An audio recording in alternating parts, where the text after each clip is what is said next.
Hello guys, सो आज की class start कर लेते हैं। ठीक है, last day we studied these things. हमने ट्रेडिंग ऑन इक्विटी और फाइनेंशियल लेवरेज कॉन्सेप्ट पढ़ा था, है ना। Simple but nothing to worry, आराम से हो जाएगा। चलो तो अब है ना, आगे स्टार्ट लेते हैं अपन।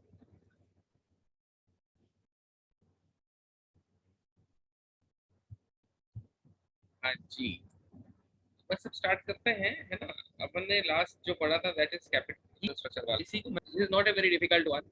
What should be the EPS or what amount of EPS can the company provides. Okay, और आपको ध्यान रखना है, अगर वहां पर अमाउंट शेयर की वैल्यू नहीं दे रखी हो सपोज, तो वो आप अज्यूम कर लेना 10 रुपीज से।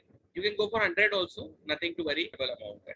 ठीक है, लेकिन अगर वो पूछ लेते हैं आपसे कि कंपनी शुड रेज डेट्स और नॉट लेवरेज, ठीक है ना, ये वही है। इन दोनों टाइप के क्वेश्चन का ध्यान रखना। न्यूमेरिकल में 2 लाख वाला एग्जांपल है कि कंपनी ने 4 लाख अर्न किया तो अलग ईपीएस है connected with the EB. 2 lakh EBIT पे अकॉर्डिंग ईबीट्स आर फैक्चुअली है या नहीं होंगे, जो हमको ध्यान में रखने। फाइनेंस ये वही है, एक्सप्लेन कर दिए थे न्यूमेरिकल के। Even you can mix up और कैपिटल स्ट्रक्चर के पॉइंट्स को अगर मिक्सअप भी कर देते हो, still there is no issue, आप कर सकते हो, क्योंकि सेम पॉइंट्स ही है। बस यहाँ पर रेफरेंस है कैश फ्लो पोजीशन, ज्यादा अर्निंग्स है for more debts, that simple है। अगर इंटरेस्ट कवरेज रेशियो मैनर में इंटरेस्ट जा रहा है, आप अर्न कर रहे हो, जा रहा है पे और बचा रहे हो, क्योंकि आपने अर्न किया, तो दैट इज नॉट फेयर। ज्यादा आ रही है, सर्चिल को भी ले लेते हैं अंदर। अगर आपकी ईबीआईटी ज्यादा आ रही है तो आप आराम से डेट्स के लिए जा सकते हैं, लेकिन अगर आपकी ईबीआईटी ज्यादा है तो आई ज्यादा इसको एंड आउट, अगर आप अर्निंग सी अबाउट, इसको ऐसे ना पॉइंट रहा है, ठीक है।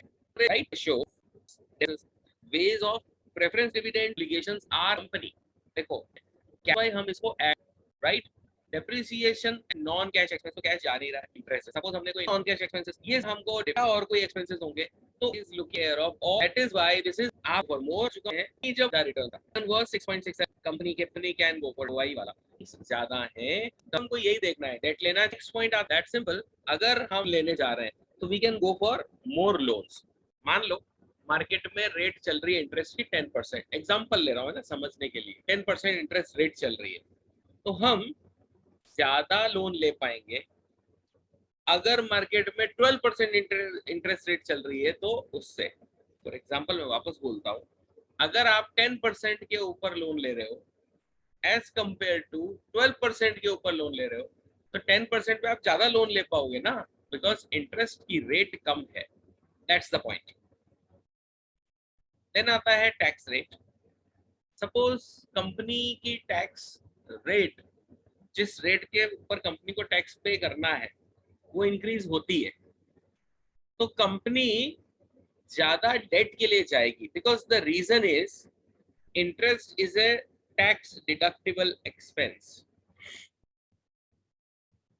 समझ गए, इंटरेस्ट पे टैक्स नहीं लगता, क्योंकि हमने कैलकुलेशन भी किया था, तो ईबीआईटी माइनस इंटरेस्ट किया और फिर उसके बाद में जो अमाउंट बचा उस पर टैक्स लगा था, तो interest is actually tax deductible. तो अगर कंपनी की टैक्स रेट ज्यादा होती है तो company should go for more debts, क्योंकि कंपनी तब आराम से अपने डेट्स का रीपेमेंट कर पाएगी, वो भी टैक्स फ्री। बड़े बड़े लोग, इंडस्ट्रियलिस्ट या जो भी खूब पैसे वाले लोग भी होते हैं, लेकिन वो लोन क्यों लेते हैं? उनके पास जितना पैसा है वो उसको आराम से उसी में अपना बिजनेस क्यों नहीं कर लेते? Only because the interest is tax deductible, तो that helps the EPS to increase. क्योंकि आपने जो कैलकुलेशन किया हुआ है उसमें 30% टैक्स रेट आ रहा है, अगर मान लो वो 50% हो जाता है, तो कैलकुलेट करके देखना, डेट्स आपके लिए तब और बेटर हो जाएंगे। ये समझने वाली बात है, ठीक है। यहाँ जो एक्सप्लेनेशन दे रखा है, अगर चाहो तो मैं उसको एक्सप्लेन कर सकता हूँ। एक्चुअली क्या होता है, इंटरेस्ट जो है वो दे रखा है 10%, ठीक है। अब इसमें से टैक्स जो है वो है 30%। तो असल में इंटरेस्ट बर्डन कितना आया? इंटरेस्ट बर्डन आएगा ओनली 7%। है कि नहीं इंटरेस्टिंग बात? क्योंकि अगर मान लो कि इंटरेस्ट रेट जो है वो बदल जाती है, sorry interest rate tax rate बदल जाती है। इंटरेस्ट जो है वो है 10%। इंटरेस्ट हो गया इंटरेस्ट 10%। और टैक्स अगर 50% हो जाता है तो इंटरेस्ट बर्डन कितना होगा? It will be only 5% now. ये कैसे कैलकुलेट किया? 10% का 30% निकाला है मैंने। इस 10 का 30%, तो जो आपके ऊपर एक्चुअल बर्डन आ रहा है वो ओनली 7% आ रहा है। और इसीलिए यहाँ पर इंटरेस्ट बर्डन और कम हो गया है, दिस इज ओनली 5%। सिर्फ इसलिए क्योंकि कंपनी इज पेइंग 50% टैक्स, तो इंटरेस्ट का बर्डन कम हो रहा है। इसको और अच्छे से समझना हो तो मैं एक एग्जांपल और ले सकता हूँ। हालांकि ये केवल समझाने के लिए है ना, ऐसा कोई क्वेश्चन आएगा नहीं। ठीक है, ईबीआईटी वाला सेकंड वाली सिचुएशन है ना, उसको एक्सप्लेन करूंगा मैं।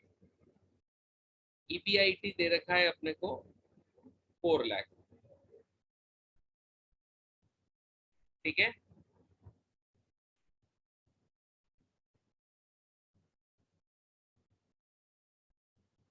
इंटरेस्ट इंटरेस्ट मैंने ना सेकंड वाली सिचुएशन ली है जिसके अंदर 1 लाख का हमारा इंटरेस्ट आ रहा है। ठीक है, अब यहाँ से इंटरेस्ट मैंने लेस किया हुआ है ना, तो अर्निंग आफ्टर टैक्स कितना आएगा? ये हो गया 3 लाख। नाउ जस्ट सी, अब आपके पास में जो टैक्स आपको रिलीज करना है वो होगा मान लो 30%। ठीक है, तो 3 लाख का 30% है 90,000। एंड देन आपका ये E80 नहीं आएगा, EBT आएगा। आई एम सॉरी, मैंने गलत लिख दिया था। This should be E80। E80 is 2,10,000। तो EPS कितना आएगा? Definitely 2,10,000 divided by 2 lakh. क्योंकि हमारे पास में जो हमारा अमाउंट था दैट वाज,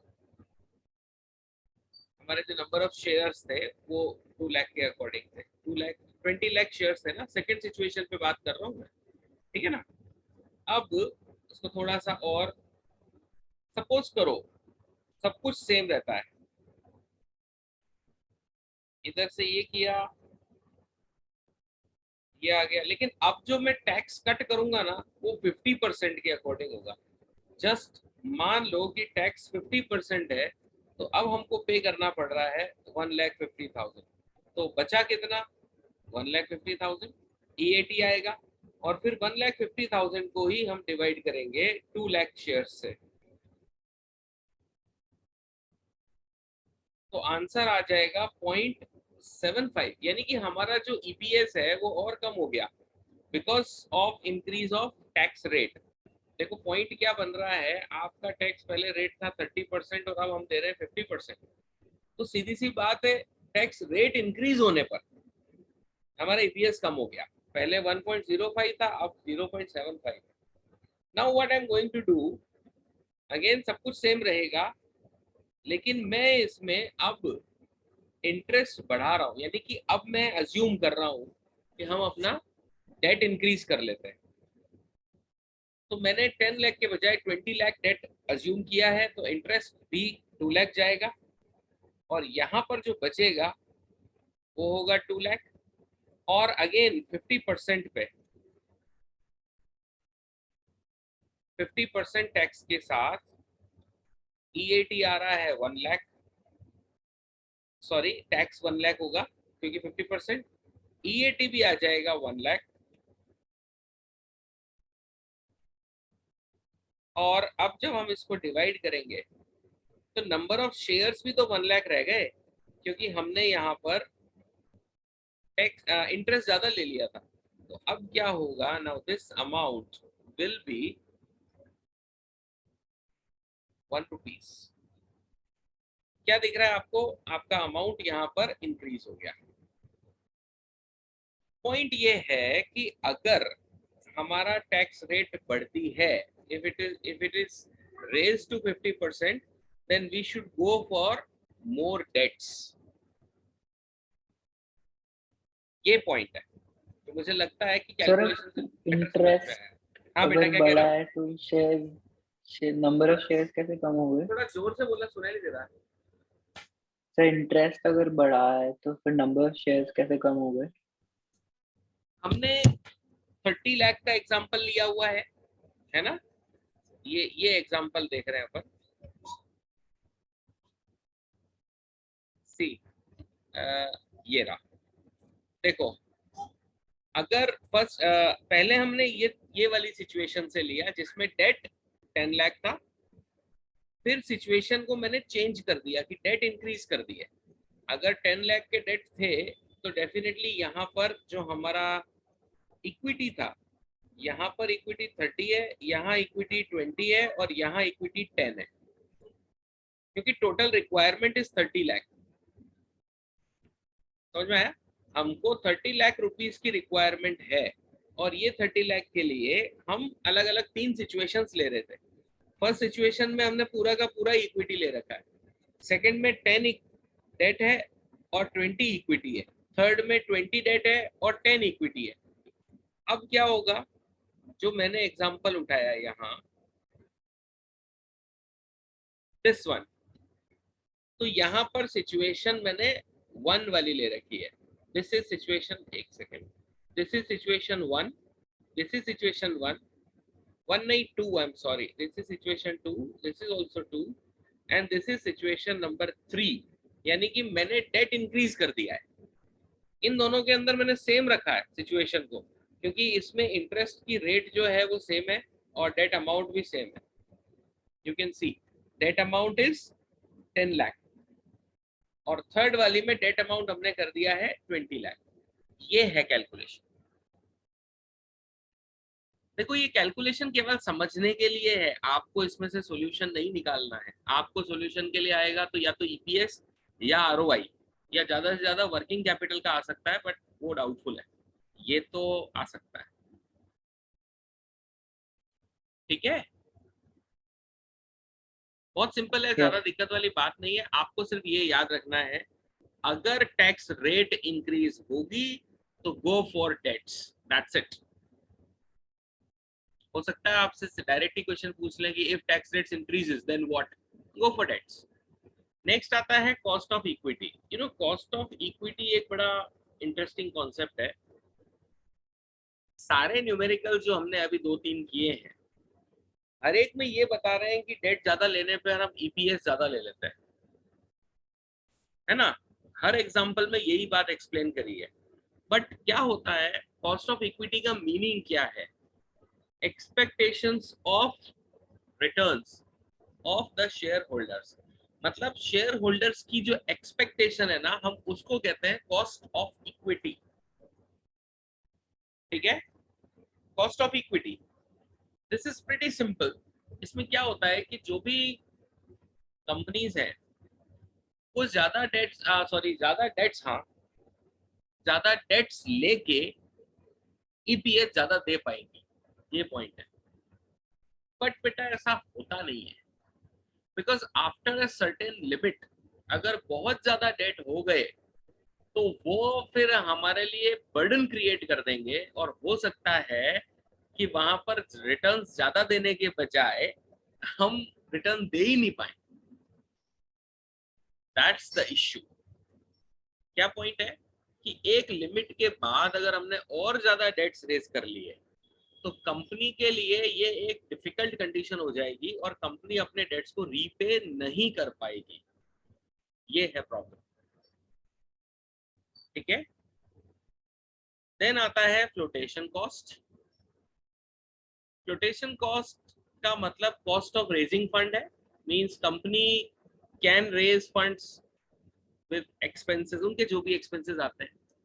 और ये फ्लोटेशन कॉस्ट जो होती है ना, ये जनरली हायर होती है इन केस ऑफ इक्विटी। अगर आपने इक्विटी शेयर्स के थ्रू फंड्स रेज करने की कोशिश करी तो फ्लोटेशन कॉस्ट थोड़ी सी ज्यादा आती है। ओके, तो in that case company goes for more debts, क्योंकि डेट्स में फ्लोटेशन कॉस्ट कम आती है। अगला पॉइंट रिस्क है। सिंपली डेट्स आर रिस्की, तो अगर आप रिस्क को कंसीडर कर रहे हो तो don't go for debts. Simple. ये दोनों पॉइंट्स एकदम सिंपल है, फाइनेंसिंग डिसीजन में ऑलरेडी आ चुके हैं, ठीक है ना। नेक्स्ट आ रहा है यहाँ पे flexibility. Flexibility means company should be able to raise debts or equity whenever they want. इसको ऐसे समझना बेटा कि मेरे पास एक घर है जिसकी प्राइस मान लो 1 करोड़ रुपीस है। मैंने 1 करोड़ के प्राइस का घर पे पूरा ही 1 करोड़ का लोन ले रखा है, मॉर्गेज रखा है घर को और पूरा ही 1 करोड़ का लोन ले रखा है। अब मुझे और डेट्स की जरूरत पड़ रही है। Suppose if I require more debts, I can't raise, क्योंकि मैं ऑलरेडी अपने हाईएस्ट पोजीशन पे आ चुका हूं। तो फ्लेक्सिबिलिटी खत्म हो गई। पॉइंट यही बोल रहा है कि अगर हमें डेट्स रेज करने हैं फ्यूचर में भी, तो पूरा का पूरा डेट एक बार में रेज मत करो, आपको टाइम देना चाहिए उसको, ठीक है। देन फाइनली आता है कंट्रोल। एक सेकेंड,